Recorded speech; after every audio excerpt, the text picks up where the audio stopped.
Hi everyone, welcome to YouTube channel Black diamond.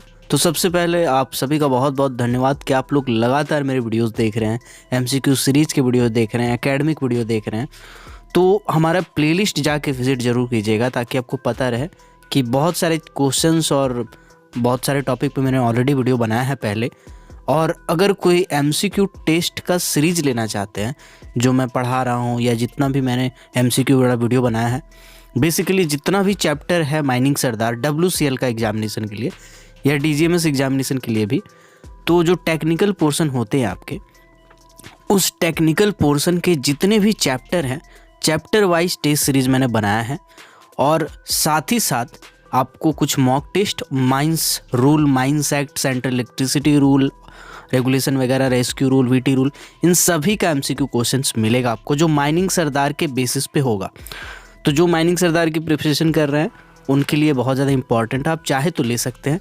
देखिए, बात ऐसा है कि मेरा एक वेबसाइट है, मैं चाहता तो पूरा का पूरा टेस्ट सीरीज़ को वेबसाइट पे डाल देता, लेकिन मैं आपको व्हाट्सअप नंबर दे के क्यों इस टेस्ट सीरीज़ को सेल कर रहा हूँ और सिर्फ 299 रुपीज़ में ही क्यों सेल कर रहा हूँ, उसके पीछे 2-3 कारण हैं। पहला, आने वाला टाइम में हो सकता बढ़ जाए। दूसरा, मैं चाहता हूँ कि मैं हर लड़के को मॉनिटर कर सकूँ पर्सनली। उनको अगर कोई प्रॉब्लम हो तो वो जाके साइट में नहीं बोले, मुझे पर्सनली व्हाट्सएप पे मैसेज करे कि ये प्रॉब्लम हो रहा है। इसके लिए मैं व्हाट्सएप नंबर दे रहा हूँ। मेरा ऑलरेडी वेबसाइट है, मैं चाहूँ तो वहाँ डाल सकता हूँ, बट मैं चाहता हूँ कि मैं इंटरेक्ट करूँ और सब पर्सनली मुझे व्हाट्सएप कर सकते हैं। तो उनका प्रॉब्लम मुझे डायरेक्टली पता चलेगा कि क्या उनका प्रॉब्लम हो रहा, नहीं हो रहा, सर्वर प्रॉब्लम, ये वो। इसके लिए मैं आपको व्हाट्सएप पे ये टेस्ट सीरीज सेल कर रहा हूँ। तो स्क्रीन पे व्हाट्सएप का नंबर है।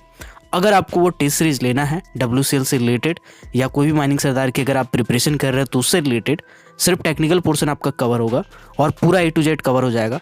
तो आप स्क्रीन पे जो व्हाट्सएप नंबर है उस पर मैसेज कीजिएगा, कॉल मत कीजिएगा प्लीज़। चलिए अब आगे बढ़ाते हैं वीडियो को। तो आज उसी टेस्ट सीरीज़ का एक छोटा सा पोर्शन का डिस्कस करेंगे, शॉर्ट फायरिंग चैप्टर का। तो यहाँ पे मैं कोई नाम इंटर कर लेता हूँ सबसे पहले।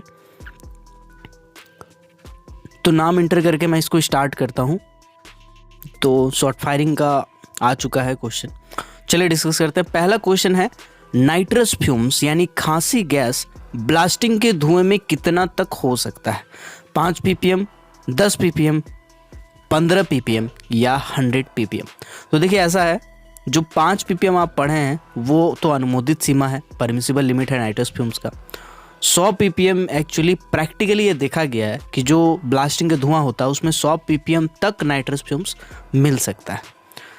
अगला क्वेश्चन है, ब्लास्टिंग यानी सॉलिड ब्लास्टिंग में फर्स्ट और लास्ट डेटोनेटर के फूटने का समय का अंतर कितना से अधिक नहीं होता है? ये सॉलिड ब्लास्टिंग से रिलेटेड क्वेश्चन है कि पहला वाला डेटोनेटर यानी 0 नंबर का अगर आप इस्तेमाल कर रहे हैं और 3 नंबर तक अगर आप इस्तेमाल किया 0, 1, 2, 3, तो 3 नंबर वाला, दोनों के बीच में फूटने का जो सेकेंड होगा, मैक्सिमम टाइम कितना मिली सेकेंड होगा? ऑप्शन भी है 30 मिली सेकेंड, 60 मिली सेकेंड, 150 मिली सेकेंड या नन। तो इसका आंसर हो जाएगा 150 मिली सेकेंड। जी हाँ, 150 मिली सेकेंड हो जाएगा फर्स्ट और लास्ट डेटोनेटर का। अगर यही मैं बात करता कंजिक्यूटिव डेटोनेटर का, कंजिक्यूटिव का मतलब होता है कि 0 नंबर का डेटोनेटर और 1 नंबर का डेटोनेटर, ये दोनों का फूटने का अगर मैं बात करता टाइमिंग, तो इन दोनों के बीच का जो डिले इंटरवल होता है वो होता है 60 मिली सेकेंड का। जी हाँ, 60 मिली सेकेंड का। लेकिन यहाँ पे मैं ऐसा कुछ बात नहीं कर रहा हूँ, यहाँ मैं बात कर रहा हूँ कि जो लास्ट और फर्स्ट वाला डेटोनेटर है दोनों के फूटने का टाइम इंटरवल। तो मतलब ये कह रहा हूँ कि अगर 0 से लेकर के 3 नंबर डेटोनेटर तक इस्तेमाल किया गया है, 0, 1, 2, 3, तो 0 और 3 वाला जो डेटोनेटर फूटेगा उसके बीच का मैक्सिमम टाइम कितना है? तो वो है 150 मिली सेकेंड। 150 मिली सेकेंड हो जाएगा इसका आंसर। अगला सवाल है, पहले प्राइमिंग कार्ट्रिज डाला जाए और प्राइमिंग कार्ट्रिज के डेटोनेटर वाला एक्सप्लोसिव, यानी जो कार्ट्रिज होता है उसमें आप डेटोनेटर घुसेड़ दिए हैं तो उसको बोलेंगे प्राइमिंग कार्ट्रिज। तो ये जो प्राइमिंग कार्ट्रिज होगा, ये वाला जो एक्सप्लोसिव है उसका जो सिरा है उसको हम लोग उल्टा करके एक्सप्लोसिव में अगर डालें, मतलब जो होल है उसमें अगर हम लोग डालें, उल्टा करके डालें, ठीक है, तो उस कंडीशन में उसको क्या कहेंगे? Direct initiation, inverse initiation, both या फिर नन ऑफ दीज। तो इसका जो आंसर हो जाएगा वो आपको पता होगा कि इन्वर्स इनिशिएशन में उल्टा करके डालते हैं और सबसे अंदर डालते हैं, उसके बाद 2 गो ऐसे ही कार्ट्रिज डालते हैं जिसमें डिटोनेटर नहीं लगा हुआ है, ठीक है। इसको इन्वर्स इनिशिएशन करते हैं। सॉलिड ब्लास्टिंग जब भी करते हैं तो हम लोग इन्वर्स इनिशिएशन वाला पैटर्न को यूज़ करते हैं। अगला क्वेश्चन है, इनमें से कौन सा कट फैन कट से मिलता है, ठीक है। तो यहाँ पे एक आध टर्म जान लीजिए, फैन कट और वेज कट, ये दोनों के दोनों कट होते हैं जो सॉलिड ब्लास्टिंग में उपयोग किए जाते हैं, और ये पॉइंट भी याद रखिएगा। इसके बाद बोला गया है कि यहाँ फैन कट से रिलेटेड कट कौन सा है, मतलब उसके जैसा दिखने वाला, लगभग कॉरमोन कट, पिरामिड कट, दोनों, या फिर नन ऑफ दिस। तो इसका सही आंसर हो जाएगा पिरामिड कट, और ये भी कई बार पूछ चुका है। फैन कट पिरामिड कट जैसा लगभग मिलता है, दिखने में सिमिलर लगता है, ठीक है। अगला सवाल है, अंडरग्राउंड माइंस में रिलीविंग होल कितनी दूरी में लगाया जाता है? 25 सेंटीमीटर, 30 सेंटीमीटर, 3 मीटर, या फिर 5 मीटर। तो देखिए यहाँ पे जो रिलीविंग होल का बात कर रहे हैं, अंडरग्राउंड का बात कर रहे हैं, तो यहाँ पे 30 सेंटीमीटर हो जाएगा इसका सही आंसर। यहाँ पे एक और चीज़ मैं स्पष्ट कर देना चाहता हूँ, ओपन कास्ट में भी कई बार रिलीविंग होल पूछा है। तो देखिए ऐसा है कि पुराना वाला अगर बुक देखिएगा कि ओपन कास्ट में आप 5 मीटर पढ़े होंगे कि रिलीविंग होल जो मारते हैं मिसफायर को दूर करने के लिए। मान लीजिए कोई फोल में मिसफायर हो गया है तो उसके बगल में बस उसी तरह का एडजेसेंट स्टार्टा पे ही बगल वाला जगह पे उसी के समानांतर, यानी जैसा होल था जिस एंगल पे था उसी एंगल के बराबर में एक रिलीविंग होल मारते हैं, ठीक है। तो अंडरग्राउंड ओपन कास्ट दोनों के केस में रिलीविंग होल मारना पड़ता है। अंडरग्राउंड के केस में 30 सेंटीमीटर और ओपन कास्ट के केस में 5 मीटर आप पढ़े थे, जो कि अभी 3 मीटर हो गया है। तो इसको आप डाटा को करेक्ट कर लेंगे, 3 मीटर हो जाएगा। ओपन कास्ट के केस में रिलीविंग होल 3 मीटर की दूरी पे मारा जाता है। अगला क्वेश्चन है, सॉलिड ब्लास्टिंग में 2 लगातार यानी कंसेक्यूटिव ब्लास्ट होने वाले डेटोनेटर के फूटने का समय का अंतर कितना से अधिक नहीं होता है, यानी 0 नंबर और 1 नंबर के बीच का डेटोनेटर जब फटेगा तो इसके बीच का कितना टाइमिंग होगा? 30 मिली सेकेंड, 60 मिली सेकेंड, 150 मिली सेकेंड, या नन ऑफ दीज। तो यार अगर आपने ध्यान से वीडियो देखा है तो मैं इसका आंसर बता चुका हूँ। आप वीडियो को पॉज करके कमेंट सेक्शन में इसका आंसर बताइएगा कि 6 नंबर का ए होगा, बी होगा, सी होगा या डी होगा। मैं जितने भी कमेंट आते हैं मैं पढ़ता हूँ यार। आप अगर लगातार वीडियो देख रहे हैं तो आपको पता होगा कि मैं कमेंट पढ़ता हूँ और आपको रिप्लाई भी करता हूँ, हार्ट भी भेजता हूँ। तो अगर आप ये इसका आंसर पता होगा तो ज़रूर कमेंट करके बताइएगा। अगला क्वेश्चन है, ब्लास्टिंग से पहले कितनी दूरी तक गर्म गैस की जाँच की जाती है? तो यहाँ पर एक चीज़ मैं बता देना चाहता हूँ, इसका जो आंसर है पहले 20 मीटर हुआ करता था। जी हाँ, ओवरमैन हैंडबुक में भी 20 मीटर दिया हुआ है, लेकिन मैं ओवरमैन हैंडबुक के हिसाब से नहीं चलूँगा। मैं यहाँ पे रेगुलेशन को फॉलो करूँगा और रेगुलेशन में 18 मीटर का डाटा दिया हुआ है। तो आपको 18 मीटर ही टिक करना है कि ब्लास्टिंग से पहले 18 मीटर का जो दायरा होता है उसमें गर्म गैस की जाँच की जाती है। बाकी अगर बात करें 60 मीटर, 90 मीटर, तो इससे भी कुछ कनेक्शन है जो मैं बता ही देता हूँ। चलिए 60 मीटर का देखिए, ब्लास्टिंग जब भी आप करते हैं तो 18 मीटर का दायरा पे आपको गैस का जांच करना होता है। ये तो हो गया पहला कानून। दूसरा है कि अगर 60 मीटर का दायरा पे अगर सॉलिड ब्लास्टिंग कर रहे हैं तो 60 मीटर का दायरा में कोई भी जूलॉजिकल डिस्टर्बेंस नहीं होना चाहिए, जैसे फॉल्ट हो गया, डाइक हो गया, ये सब नहीं होना चाहिए 60 मीटर का दायरा में, ठीक है, अगर सॉलिड ब्लास्टिंग कर रहे हैं तो। और अगर सॉलिड ब्लास्टिंग कर रहे हैं तो 90 मीटर का दायरा में जिस जगह पे कर रहे हैं फेस में, उसके 90 मीटर के रेडियस में पानी का छिड़काव करते हैं, पानी से सब कुछ धो दिया जाता है, ठीक। और अगर नॉर्मल ब्लास्टिंग कर रहे हैं तो 60 मीटर का दायरा में पानी का छिड़काव किया जाता है। तो यहाँ पे क्वेश्चन पूछा, ब्लास्टिंग से पहले कितनी दूरी तक गर्म गैस की जाँच की जाती है? तो अकॉर्डिंग टू रेगुलेशन नंबर हमको चलना है 18 मीटर के हिसाब से। ब्लास्टिंग से पहले 18 मीटर के दूरी पे पानी का छिड़काव किया जाता है, गैस जांच किया जाता है, सॉरी गर्म गैस का जांच किया जाता है। पानी का छिड़काव तो 90 मीटर और 60 मीटर हो जाता है नॉर्मल कंडीशन में, और सॉलिड ब्लास्टिंग में ये 90 मीटर होता है। आगे बढ़ते हैं, बारूद भरने व ब्लास्ट करने के बाद बचा हुआ शॉर्ट होल या उसका पार्ट क्या कहलाएगा? इसका आंसर ऑप्शन है मिसफायर, कट ऑफ, सॉकेट या नन। तो इसका आंसर हो जाएगा सॉकेट, क्योंकि यहाँ पे बारूद भरने और ब्लास्ट करने के बाद बचा हुआ शॉर्ट होल का बात कर रहा है तो सॉकेट हो जाएगा, ठीक है। यहाँ पे मैं एक दो चीज़ क्लियर कर देना चाहता हूँ कि मिसफायर और कट ऑफ आगे होता क्या है। तो मिसफायर बेसिकली मतलब हो गया कि जब हम कोई बारूद डाले हैं तो बारूद या उसका कोई पार्ट अच्छा से जला नहीं है, इनकम्प्लीट कंबसन हुआ है, या फिर पूरा बारूद नहीं फट पाया, उसको बोलेंगे मिस फायर। ठीक है, किसी भी होल का। इसके बाद दूसरा टर्म होता है कट ऑफ।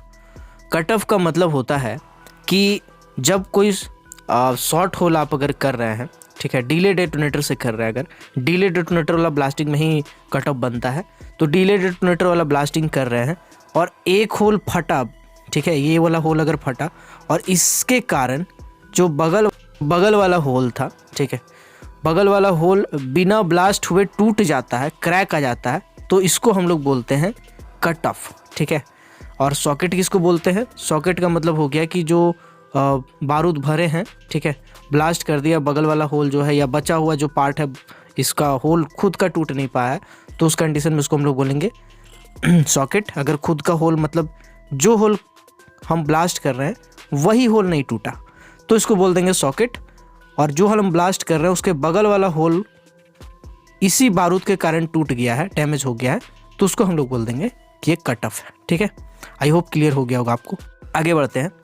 अगला क्वेश्चन है, कितने मीटर के दायरे में फॉल्ट, डाइक या जियोलॉजिकल डिस्टर्बेंस रहने पर सॉलिड ब्लास्टिंग नहीं किया जाएगा? इसका आंसर मैं बता चुका हूँ, तो चलिए आप पॉज करके आंसर कमेंट कर दीजिए। तो इसका आंसर मैंने ऑलरेडी बता चुका है कि अगर सॉलिड ब्लास्टिंग कर रहे हैं तो उस कंडीशन में 60 मीटर के दायरा में कोई भी जियोलॉजिकल डिस्टर्बेंस जैसे फॉल्ट, डाइक अगर ये सब नहीं होना चाहिए। ठीक है, 18 मीटर का दायरा में आपको पता होगा गैस जांच वाला कानून है कि 18 मीटर का दायरा में गैस का जांच करना है। 90 मीटर सॉलिड ब्लास्टिंग में होता है कि पानी का छिड़काव किया जाता है। ठीक है, तो याद रखिएगा तीनों पॉइंट को। तो यहाँ पे जियोलॉजिकल डिस्टर्बेंस है तो ये हो जाएगा 60 मीटर। ऑप्शन भी मैंने इसीलिए डाला था ताकि आपको ये तीनों पॉइंट यहाँ पे क्लियर कर दूँ। तो इसमें हो जाएगा 60 मीटर। 60 मीटर का दायरा में जियोलॉजिकल डिस्टर्बेंस या फॉल्ट, डाइक नहीं होना चाहिए अगर सॉलिड ब्लास्टिंग कर रहे हैं तो। अगर हो तो फिर सॉलिड ब्लास्टिंग को रोक दिया जाता है। अगला क्वेश्चन है, अगर सॉलिड ब्लास्टिंग करना है तो फेस के 4.5 मीटर के अंदर हवा की मात्रा कम से कम कितना होना चाहिए? 2 डिग्री, 3 डिग्री माइनस में। तो देखिए 1 डिग्री के केस में अगर रहता तो आपको पता है 284 मीटर क्यूब हो जाता है ना। और 2 डिग्री और 3 डिग्री दोनों में कानून सेम है। 300 से 600 मीटर क्यूब कम से कम हवा पहुंचना चाहिए फेस तक। ठीक है, हवा का मात्रा बता रहा हूँ मैं, स्पीड नहीं बता रहा हूँ। फेस तक इतना हवा पहुंचना चाहिए कम से कम, तब जाके आप सॉलिड ब्लास्टिंग कर सकते हैं। 2 डिग्री, 3 डिग्री में और 1 डिग्री में 284। अगला सवाल है, ब्लास्टिंग में प्रति डेटोनेटर पर जितने टन कोयला टूटता है वो कहलाएगा? Powder factor, detonator factor, cut off या फिर नन ऑफ दीज? जी हाँ, तो इसका आंसर हो जाएगा डेटोनेटर फैक्टर। चूंकि यहाँ डेटोनेटर का बात किया है, एक ठो डेटोनेटर से जितना टन कोयला टूट जाए, ठीक है, जितना टन कोयला टूट जाए उसको हम लोग बोलते हैं डेटोनेटर फैक्टर।